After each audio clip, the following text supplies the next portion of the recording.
Hello friends, welcome back in our channel. आज हम सीखेंगे पार्ट्स ऑफ स्पीच। दोस्तों, पार्ट्स ऑफ स्पीच ग्रामर का एक ऐसा पार्ट है जिसको सीखना बहुत ज़रूरी है। अगर पार्ट्स ऑफ स्पीच आपका क्लियर नहीं है तो आपको ग्रामर समझने में थोड़ा सा मुश्किल हो सकता है, क्योंकि अगर आप पार्ट्स ऑफ स्पीच अच्छे से सीख जाते हैं तो समझ लीजिए कि आप ग्रामर को आधा समझ चुके हैं। ठीक है, पार्ट्स ऑफ स्पीच ग्रामर का एक बहुत अहम हिस्सा है। तो चलिए हम शुरू करते हैं। हमारा पहला पॉइंट है नाउन। नाउन यानी कि संज्ञा। बचपन से ही हम नाउन पढ़ते आ रहे हैं। ठीक है, नाउन यानी कि नेम, प्लेस और thing. Name of a creature, place, thing और एब्स्ट्रैक्ट। ओके, नेम यानी कि किसी का भी नाम। ओके, किसी का भी नाम। प्लेस यानी कि कोई भी जगह। थिंग यानी भी कोई भी चीज़। कोई जगह या किसी का नाम या कोई चीज़, जो चीज़ें हैं उसको हम नाउन बोलेंगे। ठीक, अब एब्स्ट्रैक्ट क्या है? एब्स्ट्रैक्ट वो है जिसको हम सिर्फ फील कर सकते हैं। हम उसको ना ही छू सकते हैं और ना ही देख सकते हैं, सिर्फ हम फील कर सकते हैं, वो है एब्स्ट्रैक्ट। तो वो भी एक तरह से नाउन हुआ। तो जैसे पहला एग्जाम्पल है, Ashoka was a great king. Ashoka, यहाँ पे अशोका जो है ये है हमारा नाउन। ठीक, अशोका यहाँ पे नेम आ रहा है तो ये नाउन हो गया। ओके, ये है हमारा नाउन। अब दूसरा हमारा एग्जाम्पल है, Delhi is a big city. Okay, Delhi भी जैसे कि प्लेस है तो ये भी हमारा नाउन है। दिल्ली भी हमारा नाउन हो गया। ओके, और अब आते हैं तीसरा हमारा एग्जाम्पल है, honesty is the best policy. जैसा कि मैंने बताया, ऑनेस्टी जो है हम उसे ना ही देख सकते हैं और ना ही छू सकते हैं, हम सिर्फ उसे फील कर सकते हैं। ठीक है, तो ये क्या है? हमारा एब्स्ट्रैक्ट है। ओके, और हमारा दूसरा पॉइंट है प्रोनाउन यानी कि सर्वनाम। प्रोनाउन क्या है? प्रोनाउन वो वर्ड है जिसको हम नाउन से रिप्लेस करते हैं, यानी कि इसका डिफिनेशन है word use at the place of noun. यानी कि नाउन की जगह हम जिन शब्द को यूज़ करते हैं वो हमारा प्रोनाउन होता है। जैसे एग्जाम्पल है, Madan is absent because he is ill. Okay, देखिए यहाँ पे ये जो है ये हमारा नाउन है। मदन क्या है? नाम है, तो ये नाउन है। ओके, अब ही एब्सेंट बिकॉज ही, देखिए मदन की जगह ही ने जगह ले लिया। अगर हम यहाँ पे ये बोलते हैं कि Madan is absent because Madan is ill, तो हम नहीं ले सकते हैं, हम नहीं ऐसा कर सकते हैं, क्योंकि वो रॉन्ग हो जाएगा, ग्रामेटिकली रॉन्ग हो जाएगा। तो हमने मदन को ही बना दिया। अगर यहाँ पे कोई लड़की होती तो हम यहाँ पे शी लिखते हैं, वो शी में रिप्लेस हो जाता, और अगर लड़का है तो हम ही में रिप्लेस करेंगे। ओके, तो ये हो गया हमारा प्रोनाउन। ओके, अब आते हैं एडजेक्टिव पे। एडजेक्टिव यानी कि विशेषता। पहला डिफिनेशन है हमारा, words that describe of a noun. जो हमारा एडजेक्टिव है वो नाउन को डिस्क्राइब करता है। ओके, वो नाउन की विशेषता बताता है। जैसे फॉर एग्जाम्पल, जैसे एग्जाम्पल है, Ram is a good boy. ये राम है, राम क्या है? ये नाउन है, राम नाउन है। और गुड बॉय, तो राम की जो क्वालिटी बता रहा है, राम की क्वालिटी बता रहा है ना, ये गुड, ये क्या हो गया? ये हमारा एडजेक्टिव हो गया।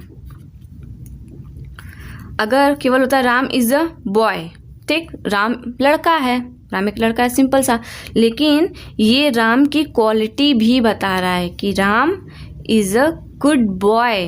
तो यानी कि जो एडजेक्टिव है वो हमारा नाउन की क्वालिटी बताता है। कोई भी हो सकता है, जैसे Ram is a bad boy and she is a good dancing. तो जो नाउन की क्वालिटी को बताता है वो एडजेक्टिव है। ओके, अब हम आते हैं, हमारा फोर्थ पॉइंट है वर्ब। वर्ब यानी कि क्रिया, जिसको हम एक्शन कहते हैं। ठीक है, वर्ब दो प्रकार के होते हैं, एक होता है मेन वर्ब और एक होता है हेल्पिंग वर्ब। अब मेन वर्ब जैसे कि ईटिंग, डांसिंग एंड प्लेइंग, ये सब क्या है, ये सब हमारा मेन वर्ब है। और हेल्पिंग वर्ब क्या है, हेल्पिंग वर्ब यानी कि was, were, is, am, are, have, has, ये सब जो है ये हमारे हेल्पिंग वर्ब है। ओके, तो वर्ब क्या करता है, विदाउट वर्ब के हमारा कोई भी सेंटेंस कंप्लीट नहीं हो सकता है, क्योंकि जब तक हम एक्शन नहीं लेंगे कोई भी सेंटेंस कंप्लीट हो ही नहीं सकता है। जैसे कि ये हमारा एग्जांपल देखिए, अयान इज़ 2 years। इसमें देखिए, इसमें अयान के बारे में क्या बता रहा है, अयान कोई एक्शन कर रहा है, अयान कोई एक्शन नहीं कर रहा है। अयान क्या है, अयान सिर्फ 2 साल का है ना। लेकिन इसमें देखिए, इसमें अयान जो है वो एक्शन कर रहा है, यानी कि Ayaan is a playing, Ayaan खेल रहा है, वो कोई एक्शन कर रहा है। ठीक, तो ये होता है हमारी, ये होती है हमारी वर्ब की क्वालिटी। ओके, अब हम आते हैं एडवर्ब पे। ये एडवर्ब क्या है, क्रिया विशेषण। Adverb tells more about verb, adjective और एडवर्ब। एडवर्ब जो है हमारा, वो हमें हमारे वर्ब और एडजेक्टिव और एडवर्ब की क्वालिटी बताता है।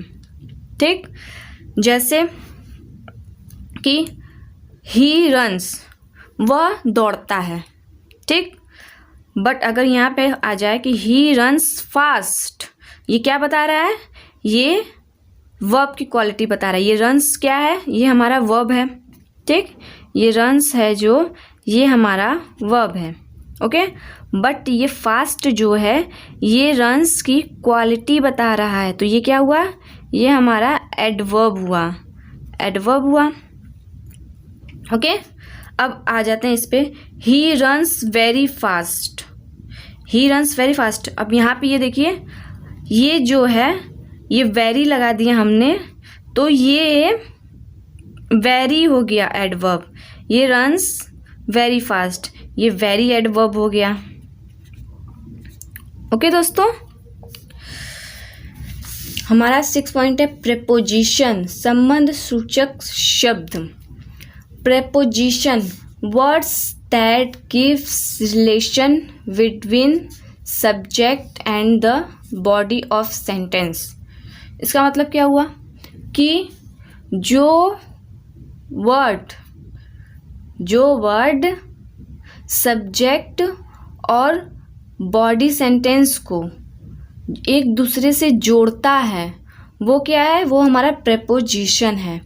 जैसे for example, there is a parrot in the garden. Okay, ये क्या है, पैरेट जो है हमारा सब्जेक्ट है। ओके, पैरेट ये हमारा सब्जेक्ट है, और ये क्या है, गार्डन क्या है, ये हमारा बॉडी पार्ट है। बॉडी पार्ट यानी कि object. Okay, there is a parrot in the garden. अब पैरेट कहाँ है वो कौन बता रहा है, ये हमारा प्रेपोजिशन बता रहा है।